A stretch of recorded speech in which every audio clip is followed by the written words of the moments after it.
Meanwhile, the federal government has pledged a comprehensive reform for custodial centers to ensure that operations align with best practices.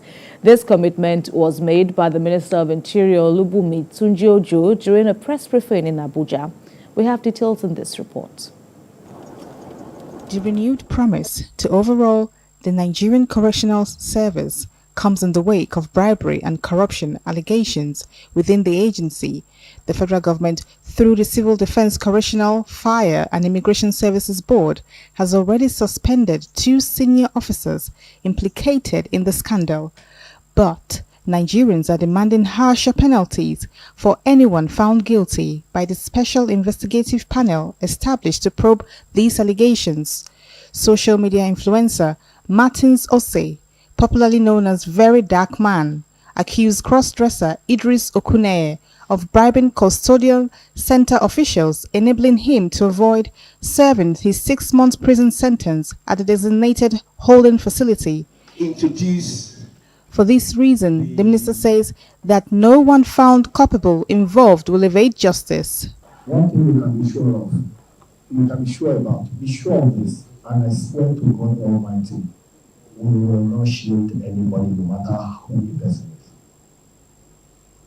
The reason why we took that decision yesterday, is that the in charge, who is a high senior officer, is a deputy controller. That is a senior officer.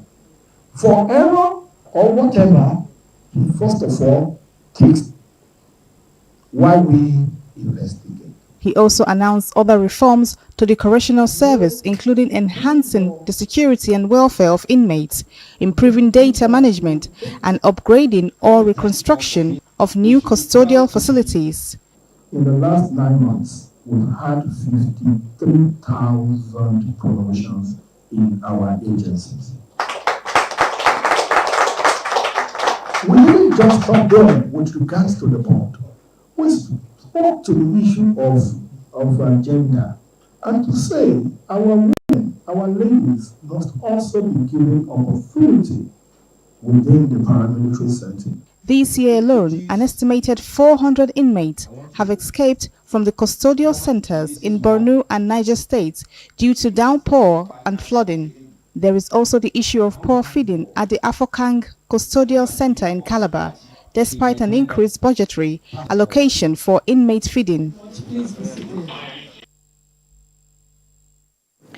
Plateau State now, where the command of the Nigeria Security and Civil Defense Corps has arrested 3 persons on board a truck loaded with fertilizers.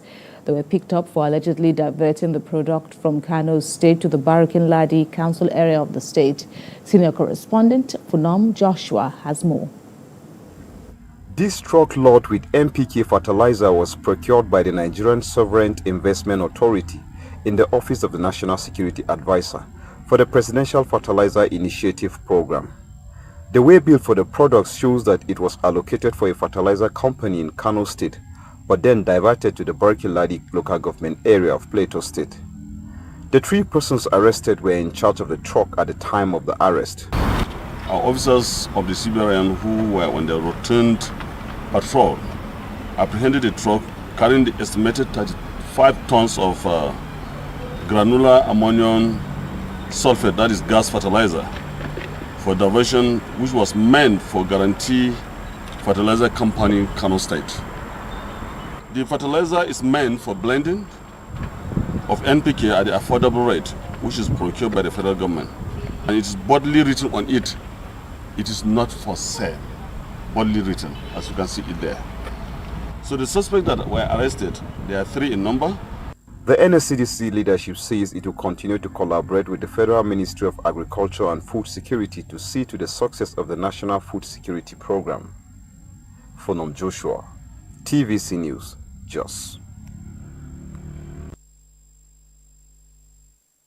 In other reports now, the Nigerian Navy Special Boat Service and the UK Commandos have completed a 4-week combined exchange training at the Joint Maritime Security Training Center in Navy Town, Ojo, here in Lagos. The training is expected to help in tackling security challenges such as terrorism, hostage-taking, sea piracy, and others. Senior correspondent Ivy Kanu has more. The Joint Maritime Security Training Center is the venue for the presentation of certificates marking the end of the training, which started on September the 2nd, 2024. Presenting the certificates, the Commander, Joint Maritime Security Training Center, and others called on the graduates to share the knowledge and skills acquired.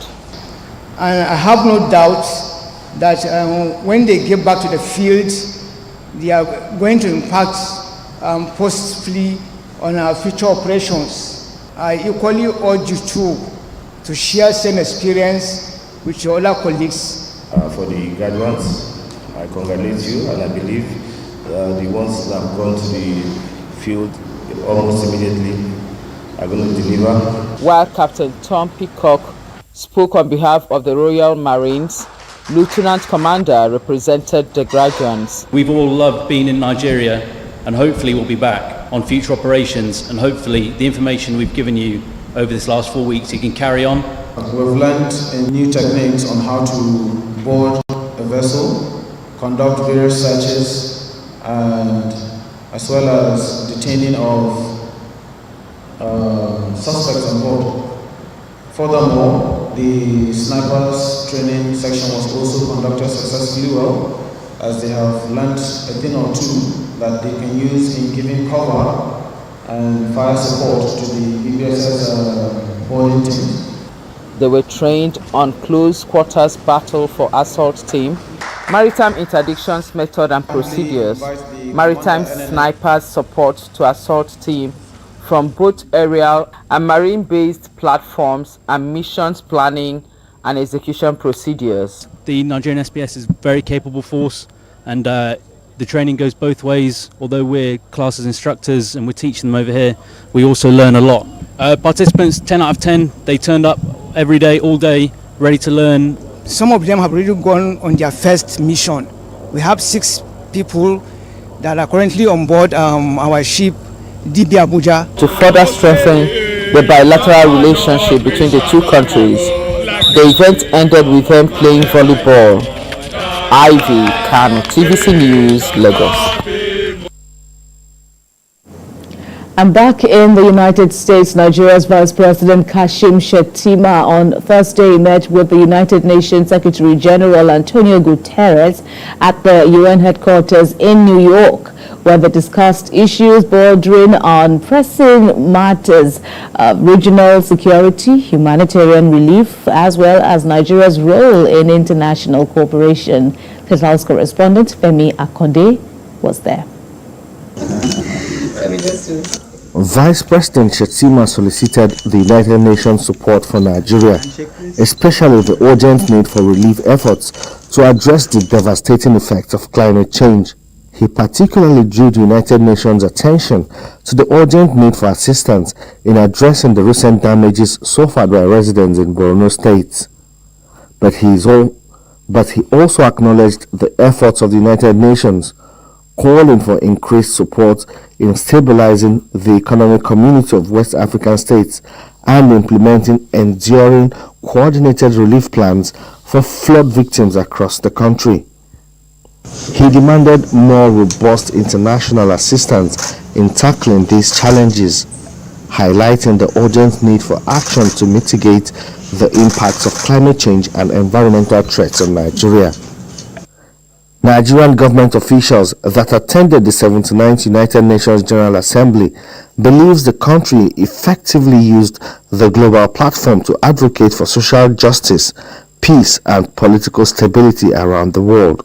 The flooding is a very, very unfortunate situation, but there's also a more larger issue that I think the United Nations and the international community can assist with. And getting our Vice President here, telling them this is what it's doing and this is what's affecting us is key towards, again, ensuring that we get this necessary support to solve problems. Advancing inclusivity, advancing the insurance of sustainable development goals, and also advancing the prospect of always finding a way to bring peace and justice, and to stop all the wrangling, the war that is going on in the world.